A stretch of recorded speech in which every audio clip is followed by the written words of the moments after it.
here, the Clean Kitchen Coach, and I recently wrote a book called The Clean Kitchen. Yay!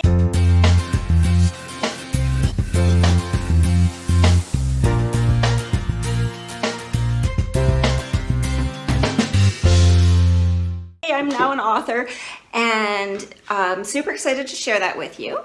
One of the very first people to read my book was my very good friend Corrie. And say hi, Corrie. Hi! Corrie is not my imaginary friend. She does exist. She just doesn't really want to be on camera too much today. So that's okay. We're here to see Corrie's kitchen. Okay, so here is Corrie's incredibly fantastic, beautiful, custom-made kitchen. Now, I know you guys are going to comment for me and tell me how fantastic this kitchen is. And just so you know, Corrie is currently circling behind me just so that she doesn't get on camera. Yep, there she goes right behind me. You guys, like, isn't this incredibly gorgeous? And look at this beautiful breakfast nook that she has there. And there is not one detail that was forgotten here in the kitchen. Wait, I lied. Okay, so one detail that was overlooked was when Corrie designed her kitchen, she chose this as her spice rack and soon found out that it wasn't ideal. Now, when she was planning it, I thought, where are all your spices going to, how are they all going to fit in there? Because if you guys have seen my spice rack, you know that I have a slight spice addiction. But Corrie is more...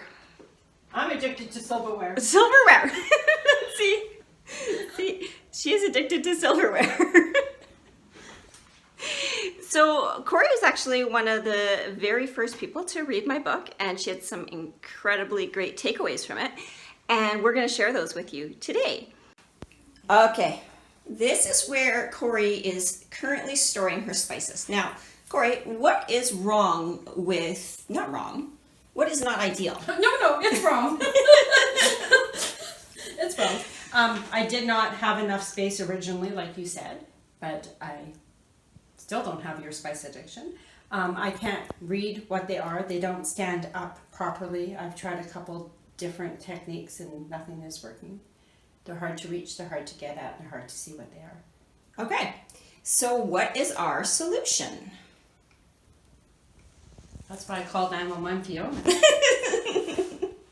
So what we came up with, guys, is that we don't actually, let me show you this silverware addiction. How many forks do you have there, Corrie?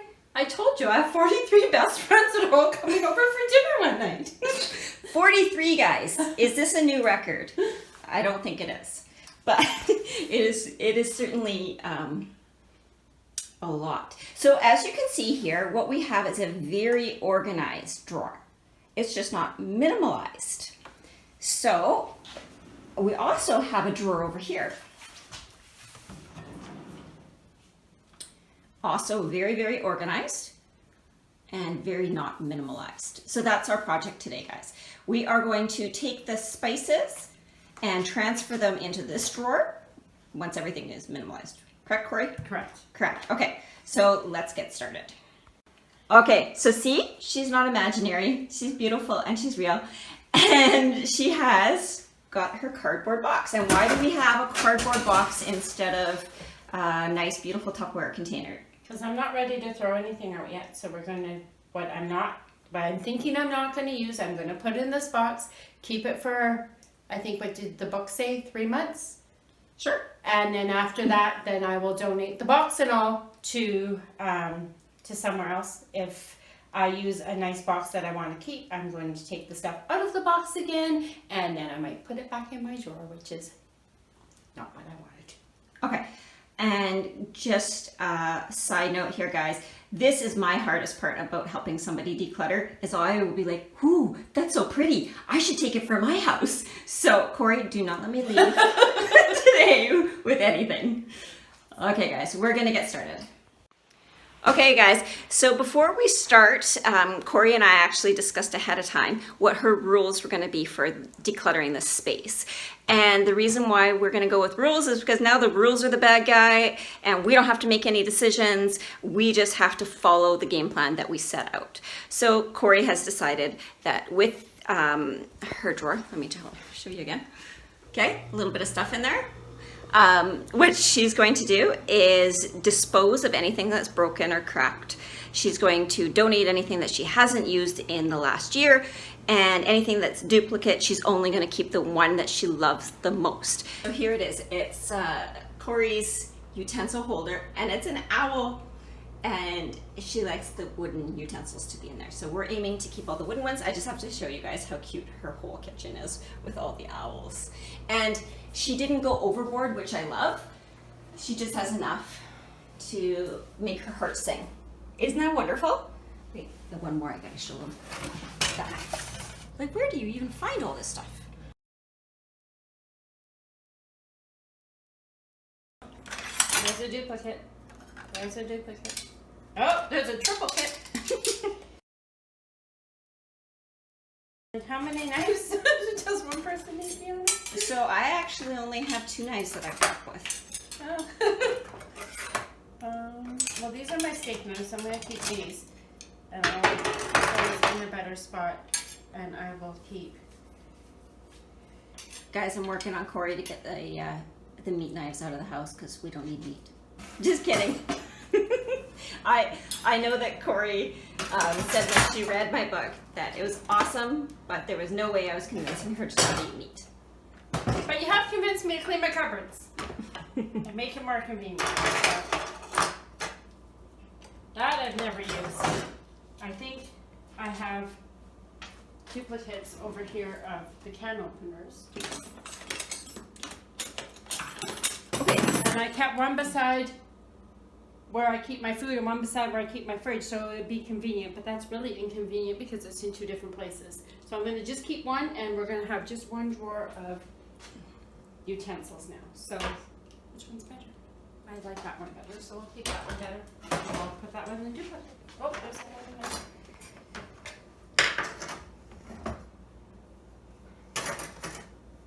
And there's more duplicates.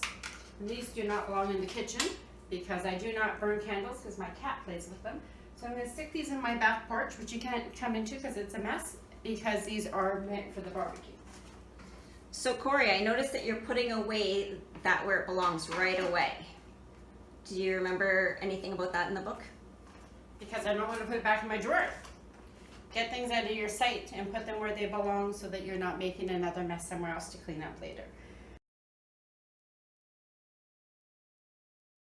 So, I have 2 wine bottle openers, and I do not drink wine, but I should keep wine just in case someone comes over with a bottle of wine one day, because I was promised someone was going to come help me sit at a table and drink wine with me. Who would that be? I don't know, but I'm ready for you. I think we'll keep this one. Sounds like a good friend to me anyways. that one. That's to clean my girl. So now I have these that are empty, and I'm going to hold on to these just in case we need these for something else. So I am going to put them over here, but I will either donate them at the end or move them to a new spot, because that would work good in my garage for my gardening stuff too, if I need to. Keep that. Measuring spoons, and we keep all those. Oh, look what I found. More owls! More owls. I don't use that.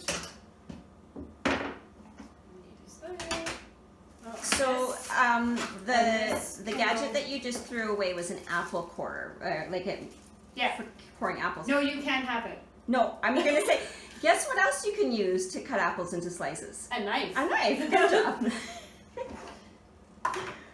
So this is stuff from little, I'm gonna call them doohickeys because I don't know what they're really called, for the doors. They do not belong in here. They should go in my tools and utensils in the back porch again. So, and all the electrical tape, I don't need that in my kitchen.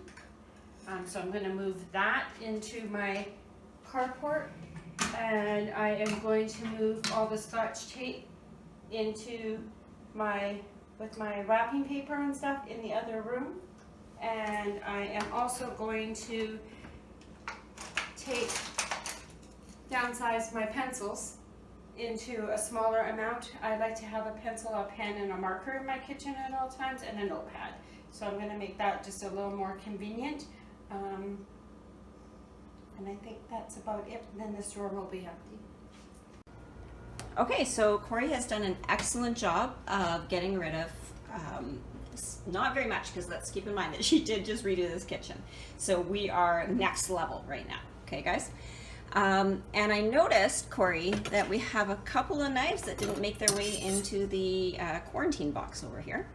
So tell me why we have these two knives.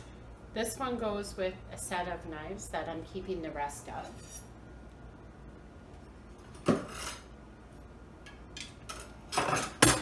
And this one, I have some littler ones with the covers on that I like to take for work, to be able to cut my fruits and stuff while I'm at work.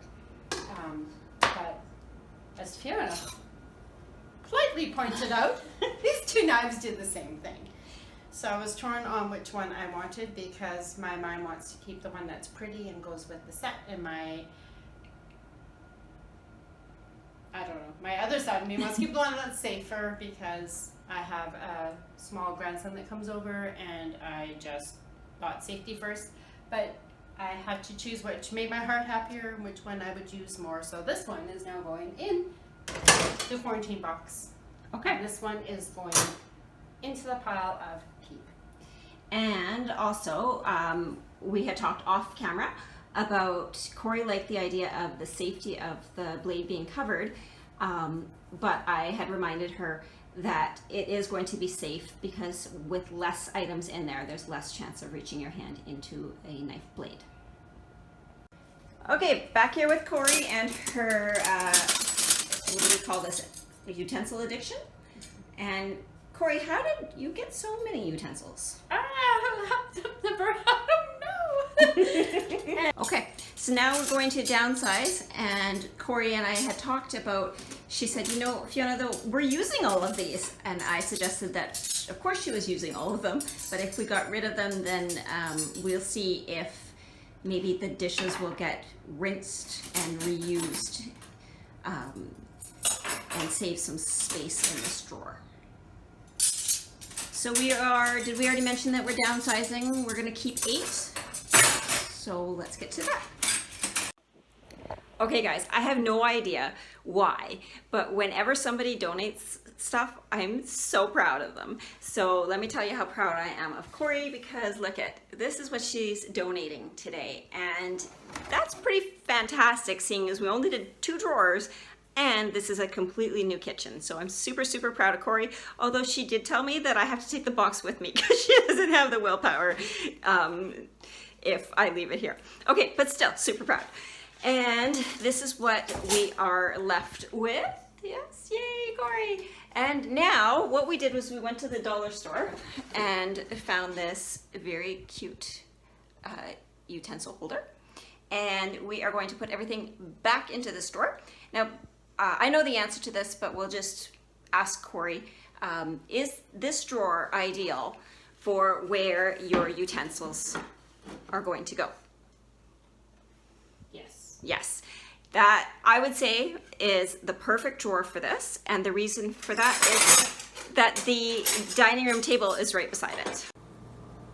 Okay, so here we are with the drawer almost completely done, and the only suggestion I have here for Corrie is that I know in my house I use the scissors like 15 times an hour. So for me this is a little buried, so what can we do? We can move these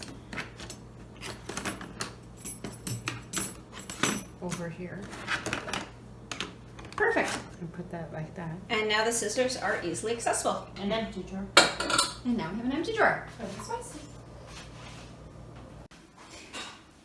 All right, guys, so we have made our spice drawer here, and we have to check in with Corrie.